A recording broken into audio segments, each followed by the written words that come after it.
That is the biggest contradiction and battle that artists versus the music industry go through every single day. Facts.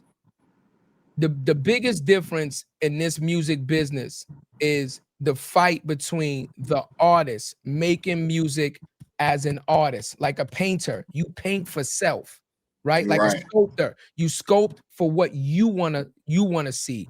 And the business of music trying to change your initial passion for your artistry and trying to sculpt it into what they think Mm, will sell.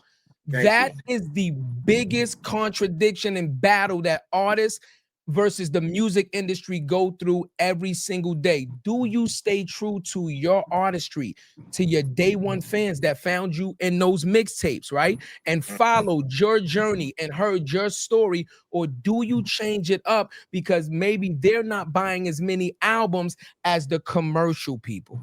Mm, man, that was, and I'm glad you, because I didn't even know how it was gonna be taken when I kind of opened up. I was like, yo, did I just say too much? Because when I Nah, opened up with just Nah, my keep it in original real. story keep it about like real. my, yeah, like my original, like I just said when I came in with the label and like the, the soul search that I had to go on as an artist, and the battle of like who I was with who they wanted to market me as is a, it's a big deal. But I think that we're in a time right now where you're able to be yourself.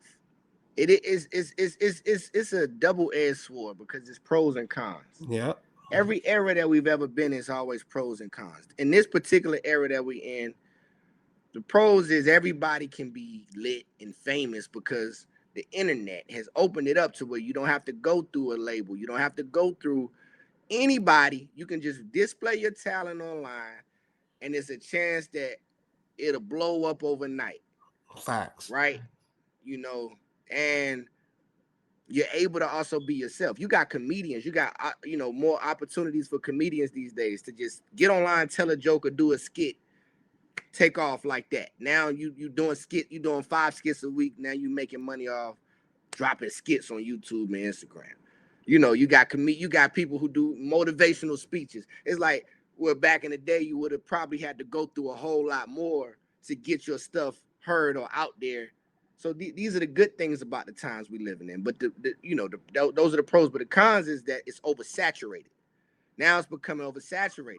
Now it's like the good stuff is being kind of muffled by the BS and the noise and Yeah. the negativity and stuff because it's so much of it. Now it's hard to see through the smoke. It's like it's hard to see like, okay, what's really talent or good or not, because everybody just wakes up and think that they could just do stuff. So it's like it's both sides to it.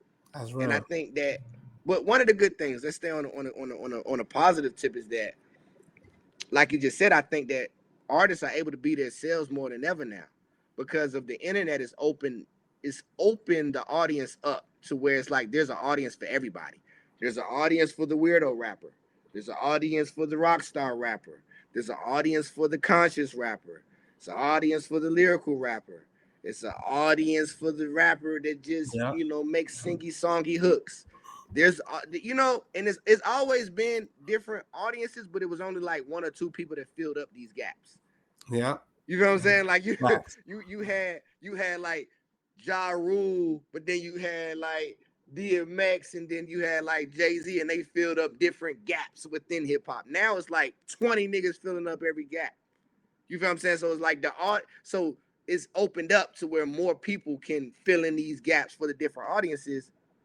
So I think it's a good thing because it's an audience for everybody, and everybody can be their self now. Because you don't necessarily need a label to market you a certain way. You don't need a label to tell you like, this is how we have to put the video out, and they make the treatment for the video. Now you got the artists, they can make their own treatments, find their own videographer, put it out, and display their talent the way that they want to be displayed.